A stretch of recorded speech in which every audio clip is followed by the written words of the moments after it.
23e édition de l'opération Grand Ménage a démarré. Elle a été lancée aujourd'hui dans la commune de Cocody. De cruelles chasses aux sorcières sont menées en Papouasie-Nouvelle-Guinée.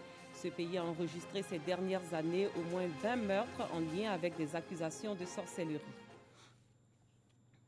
Bonsoir, bienvenue dans le 19h. Le coup d'envoi a été donné aujourd'hui pour la 23e édition de l'opération Grand Ménage. Dans la commune de Cocody, les riverains se sont activés à balayer devant leur cité. Notons que cette opération de salubrité a débuté le 4 mars 2016. Elle vise à sensibiliser et éduquer les populations à la propreté de leurs villes et communes. Rosemond Kini, Dangui Dangui. Sikoji, dans la commune de Cocody Centre.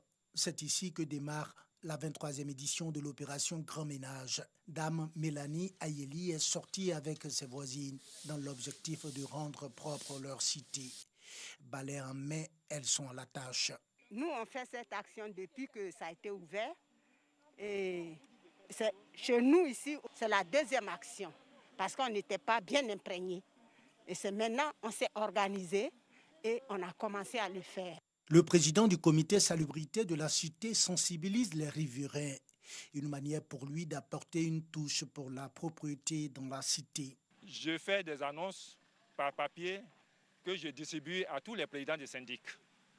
Les présidents des syndics font le relais dans leur cité et la population étant informée au jour indiqué, à l'heure indiquée, 7h, 7h30, tout le monde descend et ensemble, nous réussissons l'opération.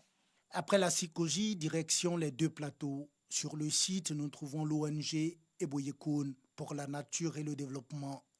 Elle qui mène des actions pour contribuer à la propreté du cadre de vie. Si on apprend que le quartier est sale d'un côté, on appelle les membres, on s'en va, on travaille.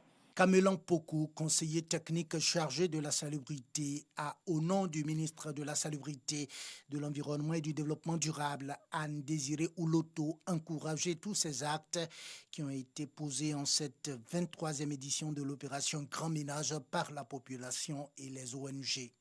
Les ONG qui, depuis le début, nous accompagnent, je voulais les saluer au nom de Madame le ministre, leur demander surtout d'intensifier leur action à l'endroit des populations. Parce qu'elles seules, les ONG, ne pourront pas rendre le cadre de vie propre. Au-delà de nettoyer, elles doivent nous aider à appeler les populations à rentrer dans la danse. L'opération Grand Ménage a pour but de rendre le cadre de vie propre à travers des actions de salubrité et à donner fière allure aux villes et communes de Côte d'Ivoire. Cette opération a débuté le 4 mars 2016 et a lieu tous les premiers samedis du mois. Direction la commune d'Abobo, 100 enfants ont reçu des présents offerts par une ONG. On en sait plus avec nous, Sangaré et Pagasso Rokoni. Moment de joie. La célébration du Nouvel An est aussi un moment de partage. Les enfants du village SOS d'Abobo ne sont pas restés en marge de la célébration des fêtes de fin d'année. Ils ont reçu la visite des responsables de l'ONG Donner le sourire qui leur a offert de nombreux présents. Le geste de cette organisation non gouvernementale vise à donner de la joie aux enfants des couches défavorisées en cette nouvelle année 2019. Ces enfants d'Abobo qui sont délaissés depuis plusieurs années et mon ONG a voulu, poser la première édition à SOS Village d'Abobo et d'autres enfants des quartiers défavorisés de la commune d'Abobo. Heureux, le représentant du directeur du village SOS d'Abobo, Michel Boutois, a au nom des enfants témoigné de sa gratitude et sa reconnaissance aux donateurs pour cet acte hautement symbolique. Les mots même me manquent parce que je ne parle pas ici seulement en tant que représentant de SOS, mais je parle aussi en tant que représentant des enfants. Parce que vous ne savez pas combien de fois les enfants sont heureux de pouvoir participer à une telle cérémonie. Ce sont plus de 100 enfants en joie qui sont répartis avec des cadeaux. Les acteurs de l'enseignement supérieur sont en conclave à Yamoussoukro. Ils font une analyse approfondie de la recherche et de l'innovation en Côte d'Ivoire en vue d'envisager des perspectives et de nouvelles orientations. Djeneba Ouattara, Charles Tatou. Construction du Centre national de calcul de Côte d'Ivoire et de biobanques régionales. Des observatoires de recherche en écologie des NABECA, telles sont les ambitions du gouvernement ivoirien pour la redynamisation de la recherche scientifique et technologique. Toutes ces actions visent à faire du système de recherche et d'innovation un levier du développement social, culturel et économique du pays. Des sujets qui seront abordés lors de la concertation nationale sur l'enseignement supérieur et la recherche scientifique prévue pour le mois de février prochain. Yamoussoukro, capitale politique de la Côte d'Ivoire, vient d'accueillir donc tous les acteurs de la recherche scientifique pour une rencontre préparatoire de ce projet de concertation. Une chose est de faire de la recherche, mais une chose également est de mettre les résultats de cette recherche à la disposition des cibles bien identifiées, en sorte que ces cibles puissent faire de la récupération de ces résultats de recherche et les mettre à profit dans leurs domaines respectifs. La recherche va avec le développement économique, avec le développement des entreprises. Donc il faut mettre en place toutes ces bases pour que notre recherche soit dynamique et performante. Le chef de l'État l'a dit, on ne peut pas aller à l'émergence s'il n'y a pas une innovation scientifique, une innovation technologique. Et c'est ce que nous sommes en train de préparer sous la houlette du ministre de l'Enseignement supérieur et de la Recherche scientifique. 5 axes de réflexion ont dominé les travaux. Entre autres, les documents de pilotage de la recherche et de l'innovation, de même l'information scientifique dans la stratégie de redynamisation, les écoles doctorales et les chartes de thèse. Toujours à Yamoussoukro et ensuite à Korogo, la journaliste écrivaine Anziata Ouattara est allée à la rencontre de ses lecteurs. Elle a publié de nombreux recueils destinés à tous les âges. Kader Sogodougou. Les coups de la vie en 6 tomes, l'odeur de la haine, recueil à succès. Des romans comme Altiné, Mon unique péché et Safora. Anziata Ouattara aura donc su se faire une place dans le quota très sélect des écrivains ivoiriens. Elle est lue à travers tout le pays. Le temps est venu donc pour cette écrivaine doublée de compétences journalistiques d'aller à la rencontre de ses lecteurs de l'intérieur du pays. C'est une manière à nous de promouvoir la lecture en organisant cette caravane chaque année à l'intérieur du pays parce que les populations d'Abidjan nous voient suffisamment. Presque chaque week-end dans les librairies, dans les bibliothèques, dans les grandes surfaces. Donc nous nous sommes dit qu'il fallait venir avec le livre auprès des populations de l'intérieur du pays. Et on se rend compte que ça fonctionne. Quand on vient vers les populations répondent. Donc je pense qu'on doit pérenniser cette activité littéraire. À Korogo et à Yamoussoukro, le public a répondu à l'invitation de Anziata Ouattara. Tous partagent avec elle le rêve véhiculé à travers ses écrits. Je suis une férue de lecture et j'ai lu toutes les œuvres de Anziata Ouattara. Et je conseille aux élèves, aux encadreurs, à tout le monde de lire parce que seule la lecture peut permettre l'ouverture d'esprit. À travers sa conférence, je me mettrai à lire beaucoup. Prochaine étape des villes comme Boaké, Abangourou et San Pedro. Le code reste le même, la passion de la lecture. Le Festica, Festival culturel et des arts d'Abobo, s'est tenu le 31 décembre 2018. Thème choisi, non aux migrations clandestines. Au programme de ce rendez-vous, un concours de beauté, un concours de danse et bien d'autres activités. Pagaso Rokoni. Route de la mairie d'Abobo. Des populations heureuses. C'est le 31 décembre 2018. Il est 01. Tous se disent fiers d'être entrés dans la nouvelle année en bonne santé, janvier 2019.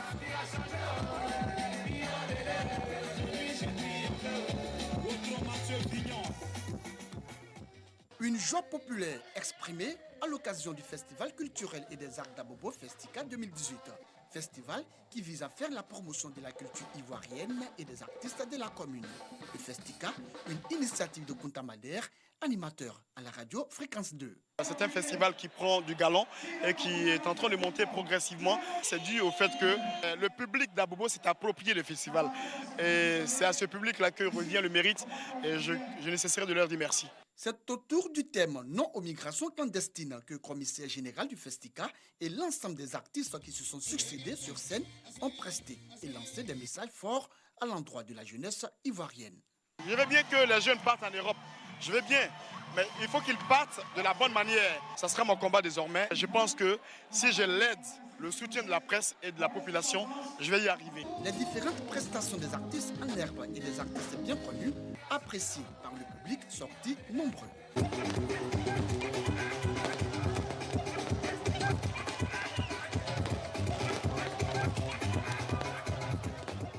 Je suis très heureux d'être à ce rendez-vous de tous les défis, parce que c'est ce que nous attendons. Nous voulons montrer qu'à Bobo, on peut faire de grandes choses. À Bobo sera bientôt la lumière de la Côte d'Ivoire. Au lieu d'être cette cité vue de manière sombre. Le festival est une très belle initiative, dans la mesure où elle permet de rapprocher tous les jeunes, les enfants, filles et fils d'Abobo, dans un esprit commun, afin de mieux se connaître, mieux partager nos esprits, nos cultures, et surtout ça nous permet d'oublier en quelque sorte nos différends. Le public a été très ravi de les voir, ils étaient ambiancés. Je suis très heureuse aussi, moi aussi j'étais éveillée. Ça doit toujours continuer et ça nous servira beaucoup.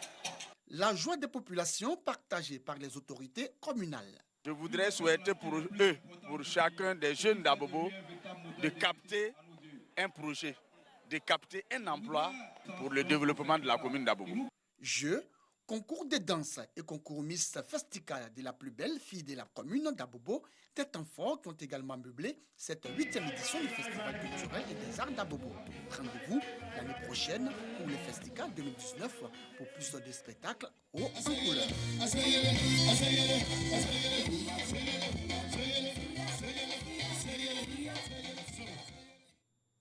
Sous d'autres cieux, des dizaines d'enregistrements rassemblés par la police royale de Papouasie-Nouvelle-Guinée montrent la réalité brutale des chasses aux sorcières encore d'actualité dans ce pays d'Océanie. Dans cette région reculée des hautes terres, il y a eu ces dernières années au moins 20 meurtres en lien avec des accusations de sorcellerie ainsi que des dizaines d'autres attaques violentes. Les présumées sorcières sont accusées d'incarner les forces du mal par des tribus. Ces cicatrices, Rachel les portera à vie. En avril 2017, elle assiste à un enterrement quand la foule l'accuse d'être une sorcière et d'avoir dévoré le cœur du défunt. Pendant une journée entière, elle est violée et brûlée à l'aide de machettes chauffées à blanc. La douleur était au-delà de tout. Je pensais que j'allais mourir. Comme j'étais bâillonnée, j'ai prié en silence. J'ai dit à Dieu, tu m'as donné le devoir de m'occuper de mes enfants, mais si je meurs, qui sera là pour eux? Comme Rachel, plusieurs dizaines de femmes ont été victimes d'attaques ces dernières années dans cette zone montagneuse du centre de la Papouasie-Nouvelle-Guinée. Au moins 20 en sont mortes. Sécheresse, sida, diabète et même accident de la route. Pour les habitants de la région, tous ces malheurs sont liés à la sorcellerie, une façon pour eux d'expliquer une société en plein bouleversement. Au fil des ans, ces missionnaires ont su parvenir à secourir plusieurs victimes. La plus jeune avait 6 ans. Il y a toujours eu des croyances autour des fantômes ou des pierres qui parlent, des choses comme ça. Mais cette coutume d'accuser des femmes de provoquer la mort de quelqu'un pour ensuite les torturer pendant des heures, jusqu'à leur mort, ça c'est quelque chose de nouveau ici.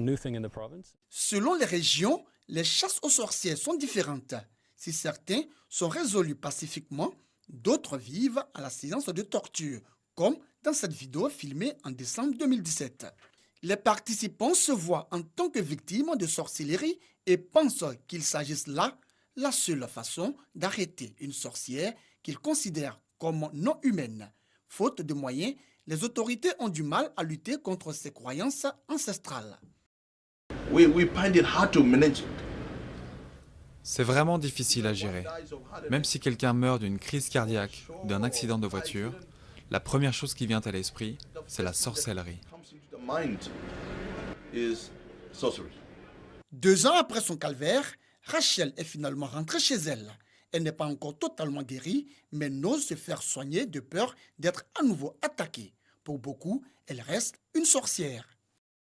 Fin de cette édition. Merci de votre attention. Bonne soirée. À demain pour une autre édition.